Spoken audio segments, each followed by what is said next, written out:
तर चॅनलच्या सर्व दर्शकांना नमस्कार. तर आपण सातोना या गावात आहोत. सातोना काल पण मी आपल्याला सांगितली इथे मंडई आहे आणि इथली मंडई भव्य दिव्य प्रमाणात असते आणि हे गाव राष्ट्रीय सामाजिक आणि एका चांगल्या सलोख्याचं अत्यंत आदर्श उदाहरण म्हणून संपूर्ण परिसरात ओळखले जाते. तर पहा इथे आज मंडई आहे. मंडईच्या निमित्तानं हा इथं कार्यक्रम सर्व कलावंत आहे आणि सर्वात उल्लेखनीय बाब म्हणजे अशी की या गावाचे कलामंच सादर केले जाते. ते लोकशाहीर अण्णाभाऊ साठेंचं नाव आहे आणि लोकशाहीर अण्णाभाऊ साठे म्हणजे एक कलावंतासाठी अतिशय आदर्श आहे. आणि पहा हे गजबे साहेब आणि साहेब आपलं नाव काय? तर आपण या मंडईबद्दल काय सांगाल? मंडई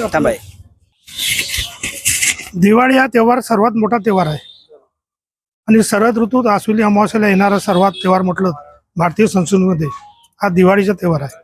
दिवाळी हा त्योहार स्नेह मिलनाचा त्योहार आहे आणि स्नेह मिलनाच्या माध्यमातून ज्या काही मुली येतात आणि मुली भाऊबीज करतात आणि त्यांना एक प्रकारच्या करमणुका या वतीनं या गावामध्ये अनेक असे कार्यक्रम आयोजित केले जातो. लोककला ही आदिवासी क्षेत्रात आणि ग्रामीण क्षेत्रात लोककलेला आगळेवेगळे स्वरूप मिळाले आणि ते जिवंत ठेवण्याचे काम खऱ्या अर्थानं आमचे येथील शाहीर लोक करतात. आणि हे लोककला ही करमणुकीचे साधन आहे आणि करमणुकीपुरतेच मर्यादित ठेवून लोकांना एक प्रकारे हास्यमय कसा होता येईल अशा प्रकारचे कार्यक्रम या ठिकाणी केले जातो. या कार्यक्रमाला कसल्याही प्रकारचा राजकीय वारसा नाही, परंतु या ठिकाणी काही समाजाला देणे असते ते देण्याचे कामं या मंडळाच्या माध्यमातून होत असतात. त्या माध्यमातून या ठिकाणी त्यांनी देणे करण्याचे काम या मंडळाने केलेले आहेत आणि अहोरात्र हे कार्यक्रम नेहमीच हे कार्यक्रम प्रत्येक वर्षाला केला जातो. अनेक या गावात कार्यक्रम आहेत. ते कार्यक्रम सुद्धा या ठिकाणी लोक जसे वाचक आणि संपादकांचे जेवढे नाते असतात तसेच नाते या कलाकाराचे आणि प्रेक्षकांचे असतात. त्या माध्यमातून या कार्यक्रमाला चांगले स्वरूप दिसण्याचे कार्य खऱ्या अर्थानं केले जातो. एवढेच मी या ठिकाणी सांगितले. खूप खूप धन्यवाद साहेब.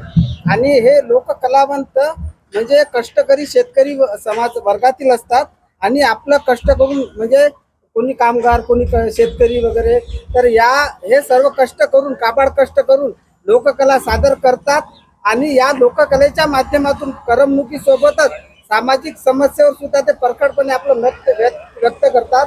आणि मला सांगताना अतिशय आनंद वाटतो की या गावातील प्रत्येक व्यक्ती कलावंत असो कला रसिक असो लोकशाहीर अण्णाभाऊ साठे यांचे खरे वारसदार आहे. एवढंच या ठिकाणी बोलू इच्छितो. धन्यवाद.